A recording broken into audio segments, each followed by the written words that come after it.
Assalamualaikum warahmatullahi wabarakatuh. Halo teman-teman. Pada kesempatan hari ini kita akan melanjutkan kisah yang kemarin, yaitu materi yang ada di dalam kitab Daqaiqul Akhbar. Tepatnya pada bab pertama, yaitu penciptaan Ruhul A'dham ataupun penciptaan Nur Muhammad alaihi salatu wassalam. Kemarin sempat disinggung bahwa Nur Muhammad ini melaksanakan ataupun bersujud kepada Allah Subhanahu wa taala sebanyak 5 kali, yang olehnya Nabi Muhammad beserta umatnya mendapatkan kewajiban melaksanakan sholat 5 kali dalam satu hari satu malamnya atau per 24 jamnya. Maka di sini dilanjutkan dengan lafal tsumma nazarallahu ta'ala ila dzalikan nur marratan ukhra. Kemudian setelah prosesi sujud sebagaimana yang kita singgung kemarin selesai, maka Allah untuk yang kesekian kalinya melihat pada Nur Muhammad yang sudah berbentuk buraq ini, yang olehnya Nur Muhammad merasa malu kepada Allah Subhanahu wa taala, sehingga saking malunya Nur Muhammad meneteskan keringat. Nah, dari keringat yang menetes dari Nur Muhammad inilah nanti banyak hal yang diciptakan oleh Allah Subhanahu wa taala. Salah satunya yaitu adalah keringat yang netes dari hidungnya, maka Allah menciptakan malaikat.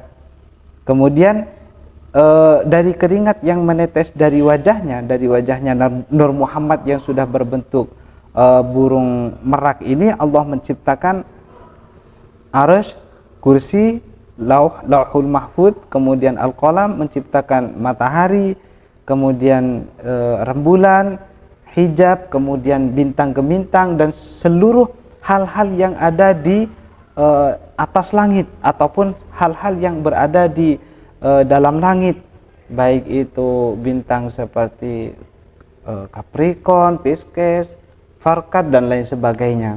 Pokoknya hal-hal yang ada di langit semuanya itu diciptakan dari Nur Muhammad yang meneteskan keringat di wajahnya. Selanjutnya, wa min araqi sadrihi khalaqal anbiya wal mursalin wal ulama wasyuhada wassalihin.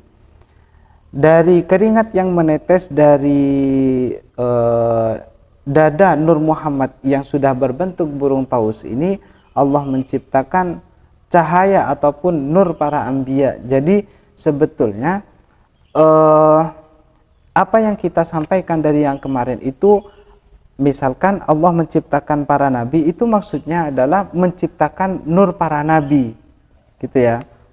Jadi terlebih dahulu nur para nabi itu diciptakan, kemudian setelah itu nur para mursalin, para utusan, kemudian ulama, kemudian syuhada dan as-solihin. Sebetulnya nur mereka itu sudah diciptakan oleh Allah Subhanahu wa taala pada zaman dahulu kala, atau mungkin kita bisa bahasakan dengan pada saat zaman azali, gitu ya.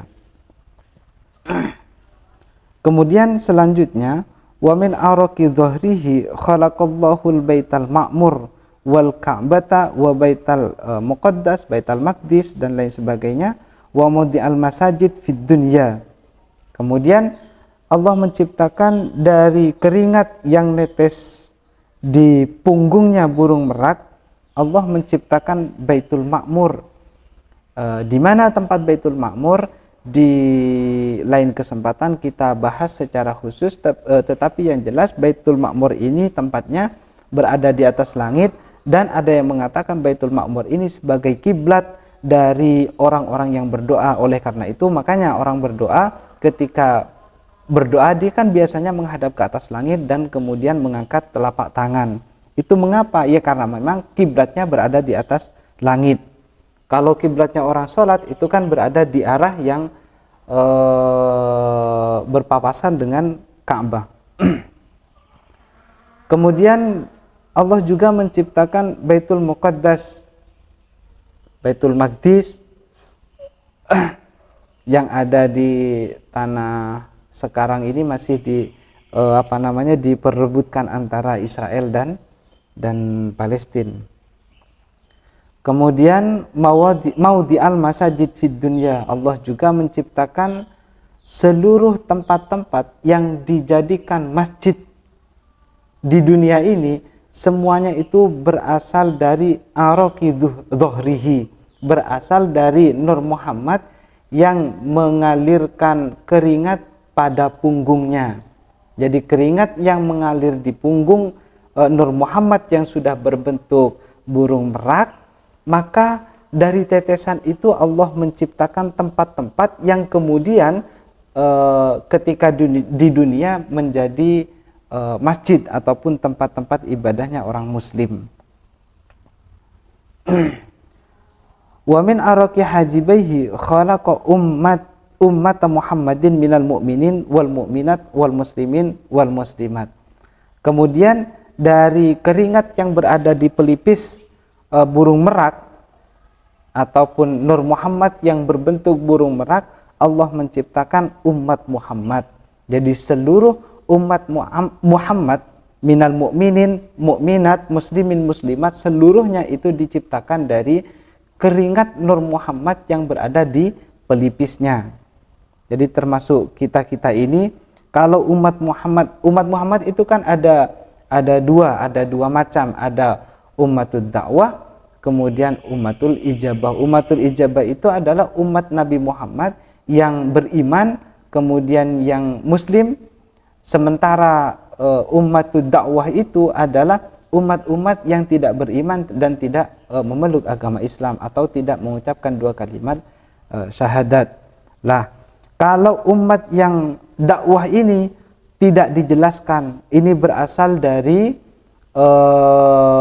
arok ataupun berasal dari keringat Nur Muhammad yang mana, di dalam teks ini masih belum dijelaskan, entah di halaman selanjutnya ataupun di bab-bab selanjutnya.